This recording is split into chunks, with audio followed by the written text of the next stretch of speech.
Paskibraka kemarin dikabarkan dilarang menggunakan jilbab. Aneh ya.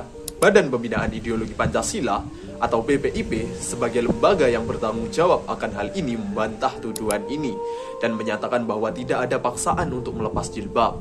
Mereka melepas jilbab karena sukarela mengikuti aturan yang ada. Ini mereka goblok atau apa? Sukarela mengikuti aturan yang ada katanya. Aturan ini kan yang buat manusia. Lah terus apa maksud mereka membuat aturan yang melarang jilbab seperti ini? Kalau aturan seperti ini sampai bisa disahkan, berarti kemungkinannya memang antara mereka anti-Islam, gak paham Pancasila, atau goblok. Mereka pakai beralasan lagi kalau gak pakai hijabnya cuma pas pengukuhan dan pengibaran. Lah, memangnya mereka mengira aturan pemerintah itu Tuhan yang buat? Mereka lebih tinggi dari Tuhan seperti itu. Ya masa mereka gak tahu kalau berhijab bagi wanita muslim itu wajib? Kan tolol.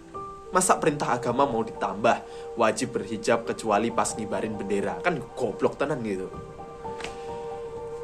Kalau mereka beranggapan jilbab gak wajib dan sebagainya, ya sana silahkan mereka tanggung sendiri di akhirat nanti. Tapi kalau sampai melarang, berarti kan ini mereka sudah mau mengobok-ngobok kita ini kemungkinannya. Coba deh adik-adik pikirkan, kira-kira kenapa sih mereka membuat aturan seperti ini? BPIP membantah memaksa lepas jilbab dengan alasan sukarela itu aneh. Kenapa saya katakan aneh? Paskibra kan kalau mau ikut mereka harus tanda tangan materai dulu. Kalau mereka bakal ikuti aturan yang ada. Dan di aturannya kan ternyata gak ada boleh pakai jilbab. Atau gak ada pakai jilbab. Dan apa artinya adik-adik? Apakah artinya memang mereka menargetkan orang-orang yang berhijab gak boleh jadi paskibra? Kan sebelum tanda tangan kalau wanita berhijab tahu dari awal gak boleh pakai hijab, dia pasti gak bakal mau jadi paskibra. Iya kan? BPIP bersembunyi dengan alasan konstitusi lah, aturan lah. Kayak aturan gak bisa diubah aja gitu loh. Wong untuk anaknya presiden saja bisa diubah aturannya. Masa untuk wanita muslim biasa gak bisa? Amit-amit ya, astagfirullah. Kenapa ya dari dulu rasanya orang-orang yang ngaku Pancasilais ini kayak anti-Islam gitu? Gimana ini presiden, ulama, dan partai-partai yang ngaku Islam? Kok bisa kebobolan sampai seperti ini? Lebih anehnya lagi teman-teman, kepala dari organisasi yang melarang jilbab paskibraka kemarin itu adalah dosen Universitas Islam Negeri dan juga pernah jadi rektor Universitas Islam Negeri. Kok bisa dosen dan pimpinan Universitas Islam menjalankan aturan seperti ini tuh kok bisa? Apakah ini yang dimaksud orang-orang yang berkomentar di medsos kalau mahasiswa-mahasiswa di UIN itu malah liberal? Kan kemarin banyak tuh di komentar di medsos kalau di UIN ternyata orang-orangnya itu liberal dan bebas. Astagfirullah, wallahu a'lam. Silahkan bagi teman-teman yang kuliah di perguruan yang sama untuk memberikan pandangan-pandangan kalian. Dan tidak di situ saja, mungkin dari sini kita sudah berpikiran kalau pasti organisasi ini isinya semuanya orang yang anti-Islam atau gak paham Islam atau gak paham Pancasila. Tapi nih ya, kalau kita lihat nih ya, kalau kita cek nih ya, lembaga yang melarang jilbab paskibraka ini kan punya dewan pengarah. Salah satu dewan pengarahnya ada Bapak Kiai Haji Akil Siroj, mantan ketua pengurus besar Nahdlatul Ulama. Kan aneh ini.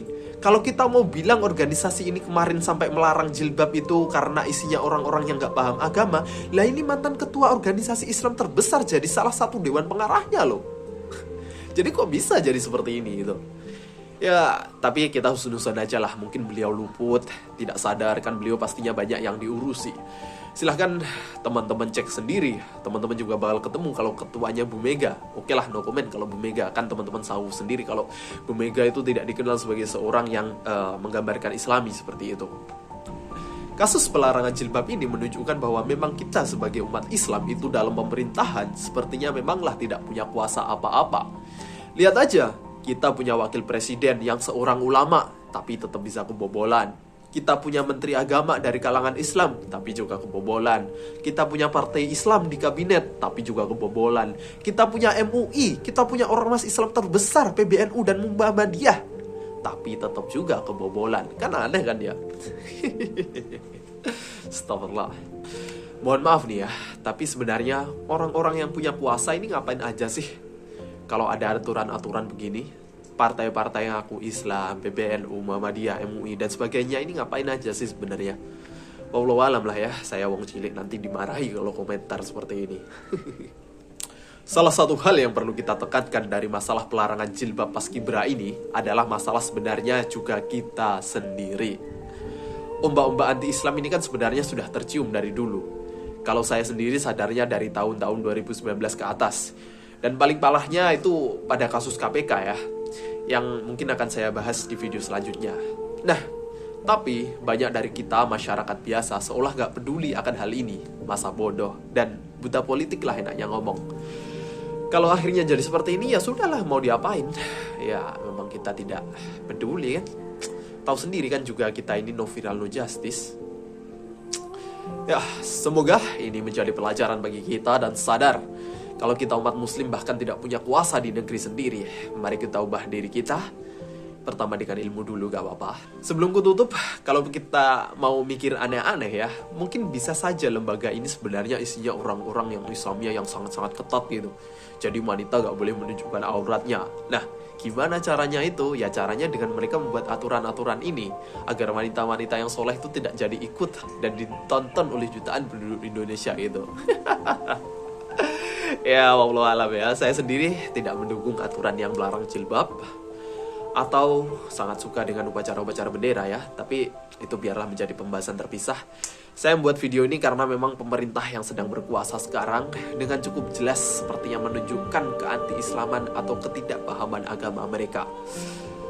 Silahkan adik-adik like, follow, subscribe, dan komentar untuk mengikuti apa yang dipikirkan saya.